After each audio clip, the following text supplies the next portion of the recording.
তো দেখতেই পাচ্ছ বিয়েবাড়ির চারদিকটা ওরা কত সুন্দর করে সাজিয়েছে, মনেই হচ্ছে না কোনো গ্রামের একটা এত ভিতরে পূর্ব মেদিনীপুরের থেকেও 40 কিলোমিটার ভিতরে কোনো বিয়েবাড়িতে এসেছি। ওদের জাঁকজমকের কোনো কমতি ছিল না। তবে এই বিয়েবাড়িতে সবথেকে যেটা আমার ইউনিক লেগেছে এই পায়রাগুলোকে।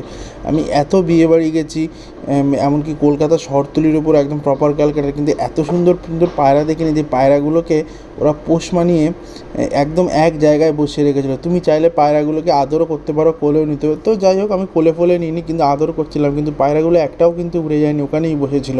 তো যাই হোক, তারপরে গেছিলাম স্টার্টার কাউন্টার। প্রথমে দেখলাম পানের কাউন্টার, যদি এটা খাওয়ার পরে খাওয়ার জন্য। তারপরে এসেছিলাম এই কাউন্টারে। এখানে পাওয়া যাচ্ছিলো বিভিন্ন রকমের কাবাব টাবাব, পনির কাবাব, চিকেন কাবাব, আরও মালাই টিক্কা কাবাব, জিলিপি আর পনিরের আইটেম। যদিও তার মধ্যে আমি একটু একটা দুটো চিকেন কাবাব ট্রাই করেছিলাম, কারণ ফ্রাইড আইটেম আমি একটু এড়িয়েই চলি, আমার ভালো লাগে না, আমার অ্যাসিডিটির প্রবলেম হয়। এরপরে আমি একটা মকটেল নিয়েছিলাম, সেই মকটেলটা নিয়েই তারপরেই চলে গেছিলাম মেন